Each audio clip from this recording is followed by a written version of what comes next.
It was March 2020. You know the week.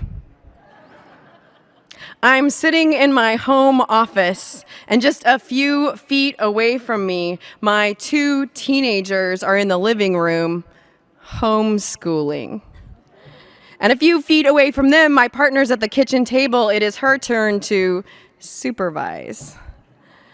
Every dividing line that I have carefully practiced in my ministry up until this moment, boundaries that keep my family in one world and my church and work in another, have come undone.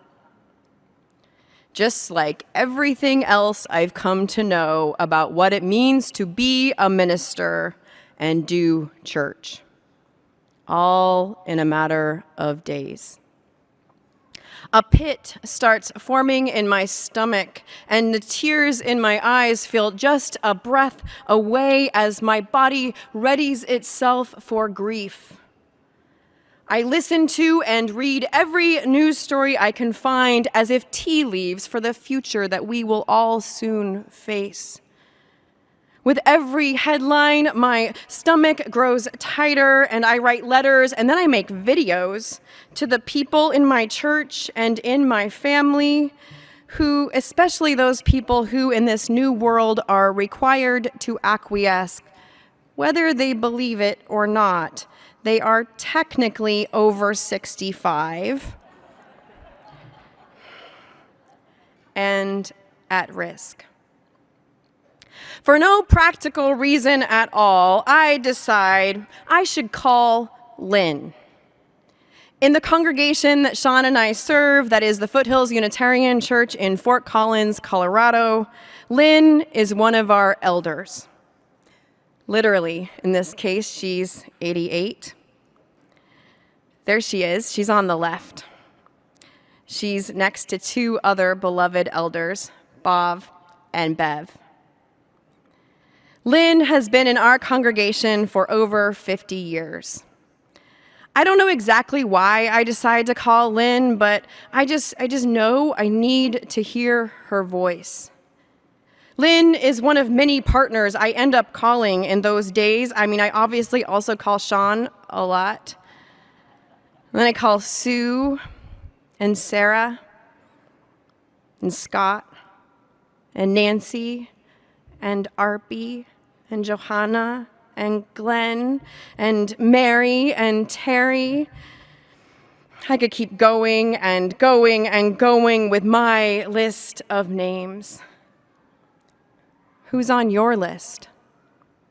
Those people you called on in those days and who call on you. I invite you to just share a few names right now into the space or into the chat.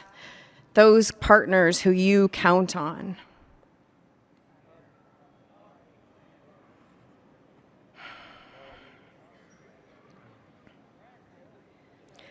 In those days, there was this whole web of checking in just called into being. And in every hello, the tender awareness of feeling way too little, like our story. And in every, how are you? The humble surrender of not having any freaking idea about any plans. Except also there was this trust, this automatic response into a steady practice of turning to each other, our partners, who were at least company in the chaos, even though none of us knew when or if the storm would pass. It is, after all, the call that saves us, and the checking in on each other that connects us with something greater, that love that abides. The voice on the other end that says simply yet powerfully, we are still here. We survived. In those days when we had no idea what it would mean for us to do church, at least not as we had known it for decades or even centuries. In those days, we knew most clearly how to be the church. We knew to make the calls, we knew to give the money, and we knew to show up in ways that were for more than just ourselves. We also knew we'd need to learn things we'd never known and really never wanted to know. We also knew that we'd have to be okay with being uncomfortable, maybe for a long time. The only good news was that at least it would be over by the following May, when the UUA promised that we could get back to normal. Just kidding, Susan. Mostly.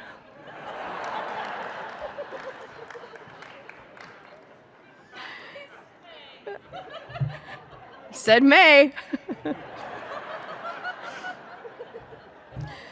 Most of all, in that total disorientation, we knew we needed help, not just from within, but also beyond our congregations. The covenant among our churches was never more alive than in those days. As lay folks and professionals and UUA staff and community ministers and partners in our community, especially the disabled community who had so much to teach us in this time, all of us were in on an ongoing conversation where no one had all the plans, everyone felt too little, and yet we knew we had a big thing worth doing and our partners are counting on us, and so we could not give up. In those days, we knew instinctively how to be the church. And even more, we knew most clearly why it matters that we are the church. Not perfectly, of course. I had an idea, actually, for a GA workshop where we all could just share our most embarrassing tech messes. That'd be fun, right? For us, I'm pretty sure we'd have to tell about this last Christmas Eve when literally the feed, it just for some reason that night, it decided it would not load. And then it loaded, and then there was no sound. And then, oh, right, I actually can't even tell you about it because I wasn't there because my family had a COVID exposure 2 days before. Yeah, it was horrible. But in sharing our stories, we would, and we all have our stories, right? But in sharing our stories, we'd remember that neither tech nor perfection are the point.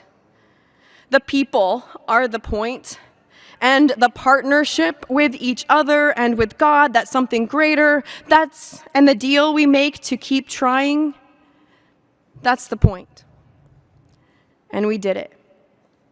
We are here. We are here. And we survived.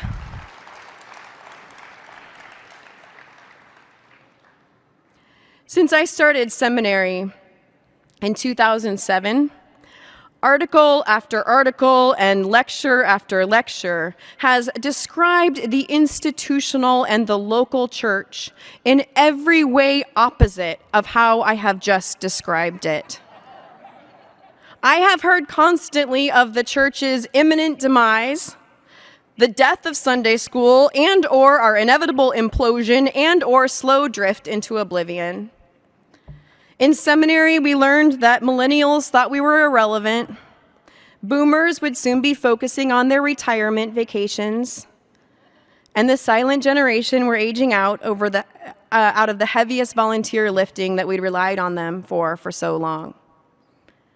Now, you may have noticed that in addition to Gen Zers who weren't yet constituted, they left out one generation in this analysis, which in my opinion was a miscalculation, given how many of us Gen Xers are now holding lay and professional leadership in our congregations.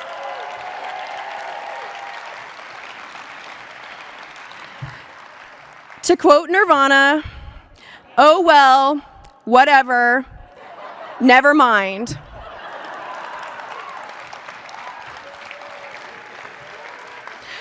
My point is, long before the pandemic came along, our beloved local congregations, this institution to which many of us have dedicated countless hours, if not our whole lives, have needed what Diana Butler Bass has described as a major reorientation if, quote, we are going to remain relevant in this new world. Long before the pandemic, our families and children were not showing up consistently or at all, and yet needed ministry more than ever.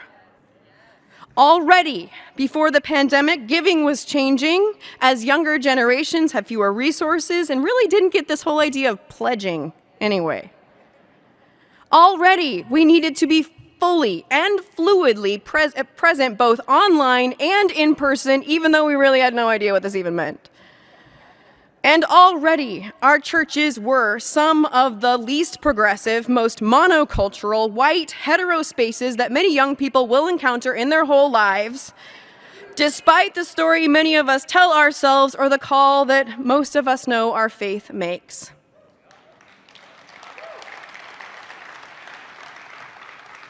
Long before the pandemic came, our congregations already needed to change. And they were already at risk. I don't mean, though, at risk of closing, especially those of you in our smaller congregations. You're kind of like that tiny mint plant that I planted in my backyard. It just survives even the heaviest snows.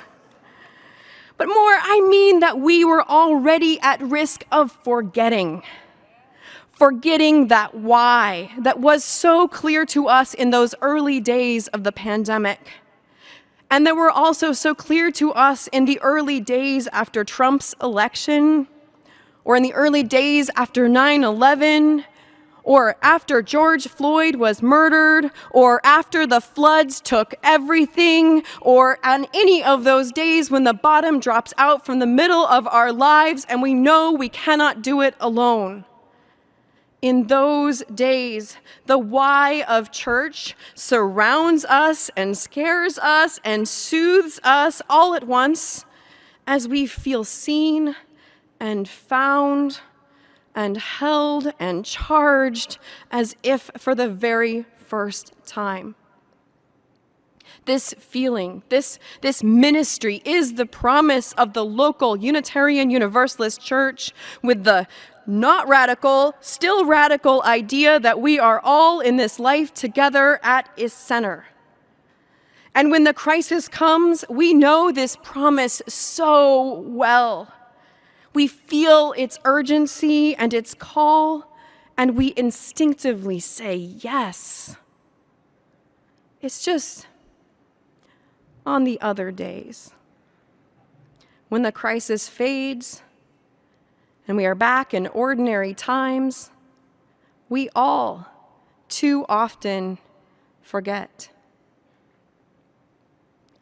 Or what's more true is that we have our hearts broken enough times that we choose to forget.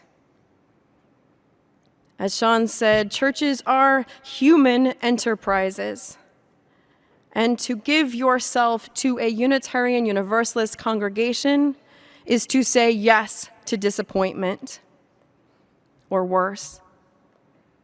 And so we lose faith, we get tired, we stop going or we keep going resentfully.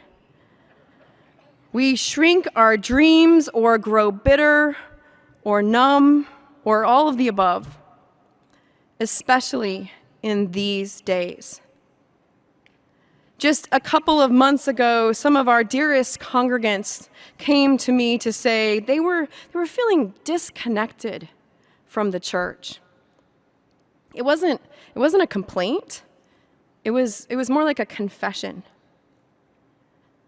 These are our past board members, our most generous donors. Just a few years ago, they could not have imagined their lives without our congregation. And yet here they were feeling like they just weren't sure about any of it anymore.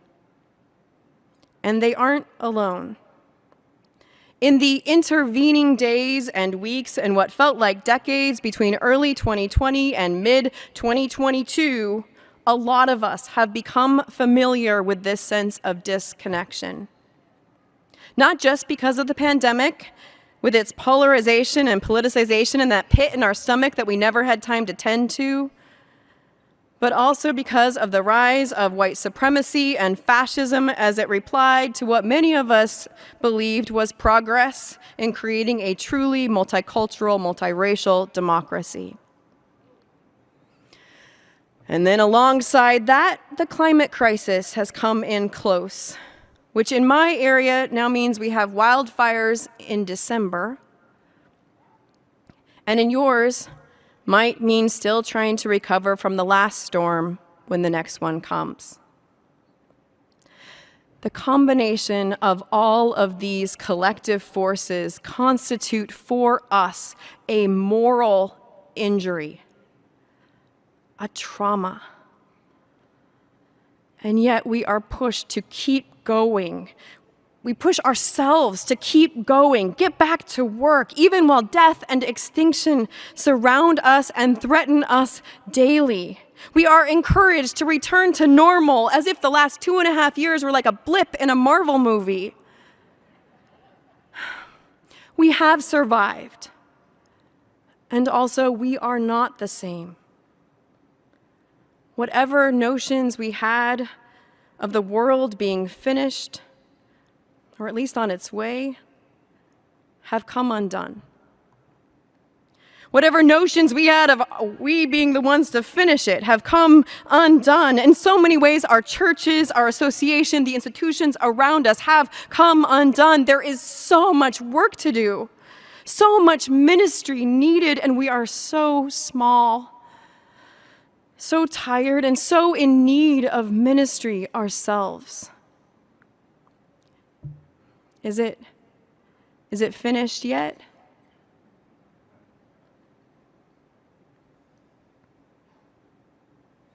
Can I tell you something? When our president invited me to preach this service, just like Pastor Jacqueline Duhart told us was her first reaction, my first reaction was also no way. Obviously, I did get to the second reaction, which was, oh God, I'm doing this. But that first reaction was real, and it was rooted both in my terror and equally my confusion about what it means to be here with all of you at General Assembly. Now, to be clear, over the years I've loved much at GA. I have cried and laughed and sung with joy in the rare and powerful experience of being with thousands of other UUs while we are reminded both of who we are and who we are yet called to be. And still, I have also always felt confused about what it means to do Unitarian Universalism in general. Because where Unitarian Universalism has meaning for me is in the particular, in the people and the partners and the stories, even the particular annoyances and frustrations and heartbreak, most of all in the particular repair and the change. Unitarian Universalism comes alive by way of a localized, particular covenant grounded in place, where hearts can be opened and mindsets can shift over years of often hard and even painful ministry to and with the imperfect people who keep showing up. It is like this little button that one of our congregants gave me a few years ago. It said in big letters, "I love people." And then in little letters underneath that it said, "in theory."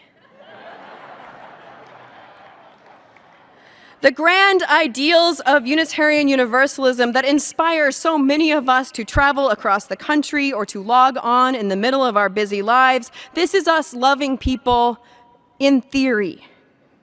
Here we can connect with the good news of our faith that brought so many of us to our churches in the first place, and yet keep the promise at arm's length. set in bold generalities and sweeping statements of conscience that may or may not have real meaning back in our hometowns and home churches. Which again, this is not unimportant, and after all we have been through, keeping our faith at arm's length is understandable. It's just this. All of this is not the deal we make as Unitarian Universalists. Our deal is not to love people in theory. Our deal is to love them in real life. Our deal is to keep calling that web of check-ins into being, not just when we're feeling the gift of being in this life together, but in the gut punch, in the times when we most feel like everyone around us isn't doing enough or doing it wrong, when it feels like the only best option is to forget. Right then, by which I mean, of course, right now, our faith invites us to remember how urgently it matters that we show up and be the church, not just for the rest of the world, but for ourselves. Not just for ourselves, but for that something greater. Because without the people being the church, there is no church. And without the local church, there is no Unitarian Universalism.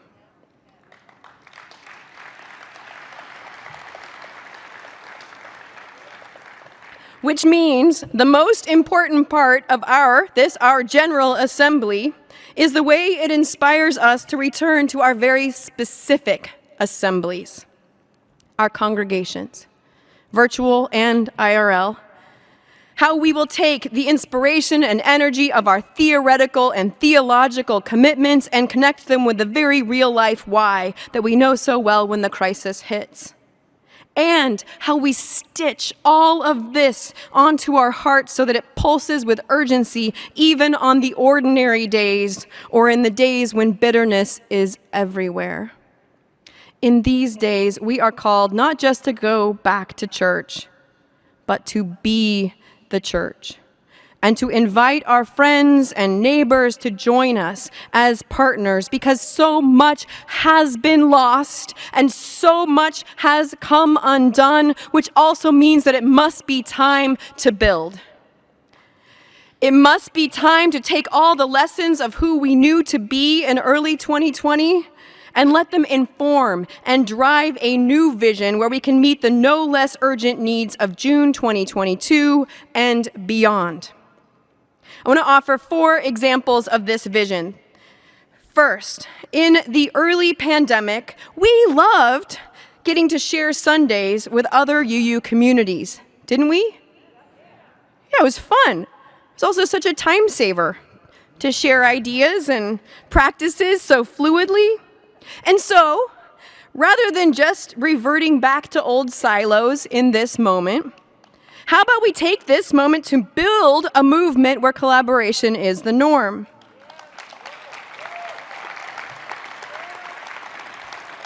Because it is possible we don't actually need 1,000 separate membership committees.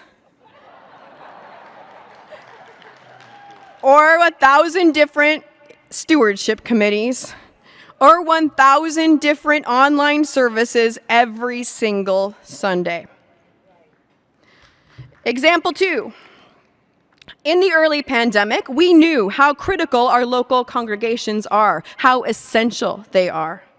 And so maybe in our new collaboration, we will build new congregations or plant new campuses, especially in communities hardest hit by COVID, or farthest away from abortion access, or in states currently criminalizing gender-affirming care for our children.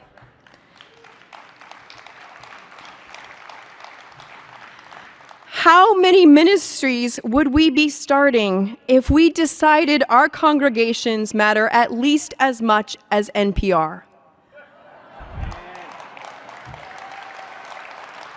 Or Planned Parenthood? And don't they? Or really, maybe our partnerships will lead us to pay more attention to the UU churches that are already in these communities and follow their lead. I mean, just imagine saying from within your church, "Dear UU churches in Arkansas and Alabama and Louisiana and Missouri and Wyoming." Now, I know Wyoming pretty well. It's very close to Colorado, so let me pause here to be very specific. Imagine saying from within your congregation, "Dear friends in Casper and Cheyenne and Laramie, Wyoming, we know that Unitarian Universalism is urgently needed in your communities, and we believe your churches are the best way for our faith to be made real. Thank you for your work on reproductive justice and trans inclusion."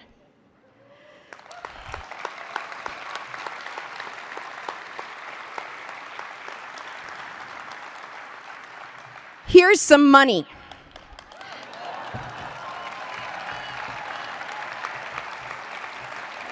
Do with it what you need to grow your church. We are praying for you. We are here for you because we are partners, all of us, and we can't give up on this big thing, this deal we make to love people in real life. And yes, that is the Reverend Leslie Key, who serves both in Casper and Laramie, Wyoming. This photo is of her at the abortion clinic that she and her church are starting to help start in Casper right now as a way of fighting the trigger laws in her state.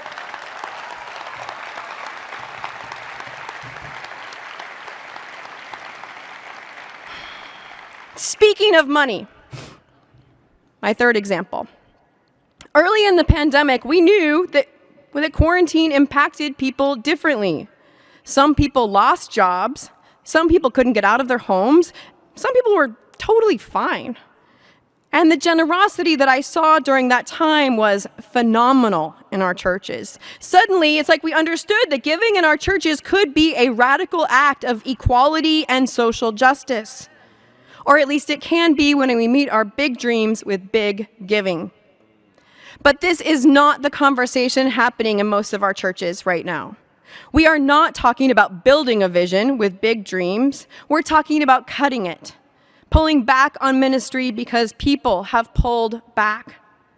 But if we are even going to approximate that vision that we have now stitched upon our hearts, then we are going to need to stop spending hours in budget meetings talking about how we can find $200 or even $2,000. We cannot wait for the church to meet the longing we have and then give. It is our giving that makes that longing a reality. Which brings me to my fourth and final example. In the crisis of 2020, what was clear more than anything was that there are a million places where people today can get great content. What people need more than anything now is great belonging. And the good news that we remembered in 2020 is that this is literally what Unitarian Universalists most have to offer. Our part of finishing the world is the practice of relationships, transformational relationships, accountable relationships, steadfast relationship. And so as we build, let's build up the practices of covenant that help us love each other in real life. Let's learn and teach a different way of checking in with each other, not just with the people that we already know or who are like us, but beyond that, to ask ourselves who we haven't called, haven't considered, aren't yet in relationship with. And where checking in includes not just offering comfort, but also telling the truth in all its complexities and contradictions, where it includes uncovering where we have failed each other and ourselves. And it includes asking for help and receiving help and praying together, healing, which it sounds sweet, like let's heal, but actually It's really hard and painful. But this is what our covenant actually requires: the hard work of healing in real life, repair, reconciliation, and recovery. In these days of disruption and destruction, we must give thanks that we survived. Our individual and collective survival, it is a miracle. And survival is too small a dream for our big faith. On these days, we must build a bigger dream for our world and for ourselves. We must remember the deal we make as Unitarian Universalists, group by group, congregation by congregation, partner by partner in these little rooms and these sacred promises. We are big enough. And besides, our partners are counting on us, so we can't give up. Let's keep on finishing the world. Amen.